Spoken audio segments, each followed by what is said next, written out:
वेळ देण्यासाठी मी आजच्या या कार्यकर्त्या मेळाव्याचा प्रस्तावित माननीय डॉक्टर विजय माने साहेब करतील।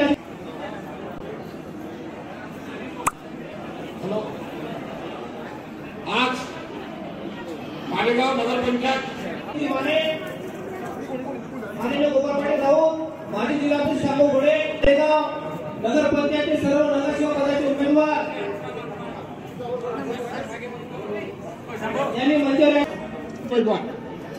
आजची ही कार्यकर्ता बैठक आपण मालेगाव मध्ये 17 वार्डामध्ये 17 उमेदवार केलेले आहेत। नगराध्यक्षही आपलाच आहे।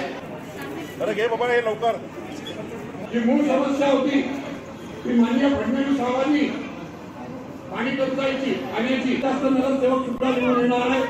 नगरपंचायतीसाठी संबोधित करायला मार्गदर्शन करण्यासाठी माननीय बावनकुळे साहेब आलेले आहेत।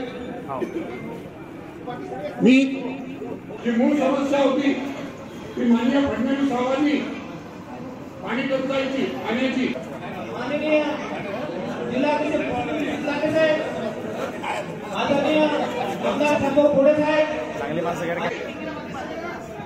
महसूल मंत्री माजी प्रदेश अध्यक्ष माननीय चंद्रकांत त्या निमित्ताने भारतीय जनता पार्टीचा आमदार माननीय शामू घोडे साहेब, जिल्हा अध्यक्ष चित्रांगे साहेब, आजची ही कार्यकर्ता आमदार माननीय शामू घोडे साहेब, जिल्हा अध्यक्ष चित्रांगे साहेब। जिल्ह्यात काँग्रेसचे जे प्रदेश अध्यक्ष आहेत सपकाळ त्यांनी देवेंद्र फडणवीसांवर जहरी टीका केली, त्यांना दरिंदा असं म्हटलं। जेव्हा पराजयाचा आपल्याला आस होतो, पराजय जेव्हा जवळ दिसतो आणि पराजयातून काँग्रेस पार्टी सावरत नाहीये आणि पुढचाही पराभव दिसतोय, म्हणून अशी विषारी टीका आमच्या नेत्यावर त्यांनी केलेली आहे। या टीकेमुळे काँग्रेसचं प्रचंड नुकसान होईल। संपूर्ण 14 कोटी जनता देवेंद्रच्या मागे उभी आहे। देवेंद्र फडणवीसांवर टीका करणे म्हणजे काँग्रेस पार्टीने स्वतःला कोलात टाकणे आहे, फाईट टाकणे आहे। जे हर्षवर्धन सपकाळने केलेली टीका ही खऱ्या अर्थाने काँग्रेस पार्टीला डुबवणारी आहे।